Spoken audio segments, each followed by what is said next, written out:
Hello mga kadas, magandang tanghali habang tayo ay naglilinis ng mukha dahil kakaligo ko lang.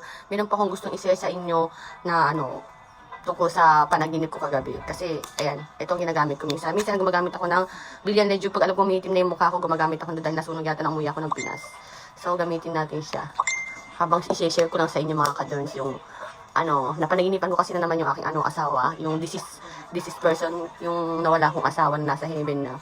Alam niyo mga kadurns, kapag napapanaginipan ko siya, ewan ko kung bakit ang linaw-linaw ng mukha niya, ang tindig-tindig niya, parang ang macho-macho niya, gano'n. Tsaka ting nakikita ko siya, alam niyo, sa panaginip, alam ko na, wala na siya. Pero, lagi ko siyang wine-welcome. Alam kong wala na siya, pero, alam niyo yun, kasi kapag sa toong buhay naman, pag alam natin na biglang dumating yung nawalang tao, ganyan, yung patay na, syempre matatakot ka sa panaginip ko kasi mga kadons. Alam kong wala na yung asawa ko, pero dinadalaw niya ako. Lagi akong welcome. Wait lang, ingin ng Junakis ko.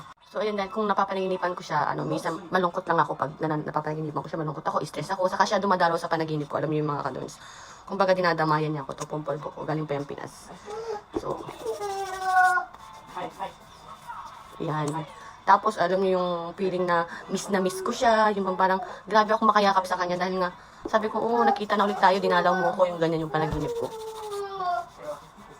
So, ayun na nga, parang, medyo paggising ko, panaginip lang pala. Kasi parang pinapapanaginip ko siya, parang laging totoo.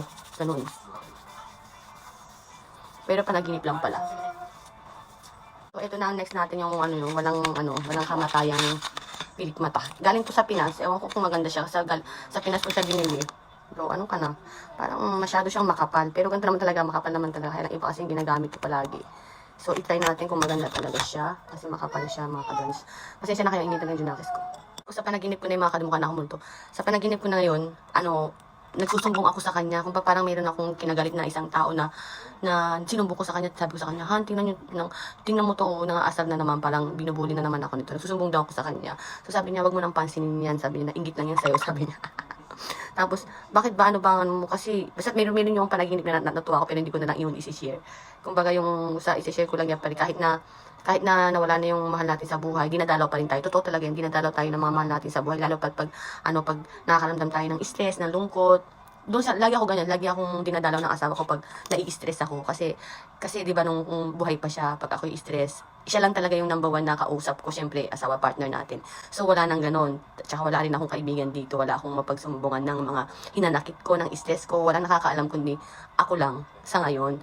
So, yung asawa ko, syempre, alam niya lahat ng mga sikreto ko, kung ano-ano, mga kinainisan kong mga tao sa paligid, alam niya yon. So, ayun, kumbaga, dinamayin na naman ako. So, nakakamiss lang mga kadons kasi ang gwapo na niya doon sa tapos sobrang yakap ko sa kanya. Talagang napakahigpit na sabi ko, na-miss kita yung gano'n. Kahit na, kung sa true to life story yung parang matatakot ka, diba? Dahil alam mong wala na yun, tapos dinalaw ka. Hindi, sa akin parang lagi siyang welcome na welcome sa akin. Tuwing magkikita kami, dinadalaw niya ako. Niyakap ko siya mga kadon kasi malambing talaga akong tao. Super lambing ko sa kanya, kaya yun ang gustong-gusto niya rin sa akin, yung kasi bigla akong yumayakap sa kanya. Lagi ako nakaupo sa ganito niya. Lagi ko siyang kasi kalbo nga, lagi ginaganon yung inaasar yung yung ulo niya kasi nga kalbo siya, ganun siya. Kaya tuwang-tuwa siya sa akin. So, sa panaginip ko ganun pa rin ako sa kanya. So, yun lang, na-share ko lang sa kanya na miss ko na talaga siya. Pero wala tayong magagawa kasi kinuha na siya ni Lord. Hindi talaga natin alam ang buhay ng tao. So, yung pagdalaw niya sa akin, siyempre masaya ako. Kaya lang paggising mo, ay, ano ba yung panaginip lang pala? Parang totoo na nasa tabi mo siya, yung pala panaginip lang. So, yun lang mga kadon, sinare ko lang sa inyo na napaginipan ko yung aking asawa na parang totoo talaga. So, maglalagay na ako ng pilik mata. So, guys, ayan na nga pala, hindi ko na pinakita yung overlook niya kasi ang gulo ng Junakis ko. So, ito siya, galing siya sa Pinas. Ang ganda niya mga kadons. Diba? Ganda-ganda niya. Diba? Yan. Tatlong laman siya. So, yun lang mga kadons. Thanks sa pakikinig. Thanks for watching again. Love you all.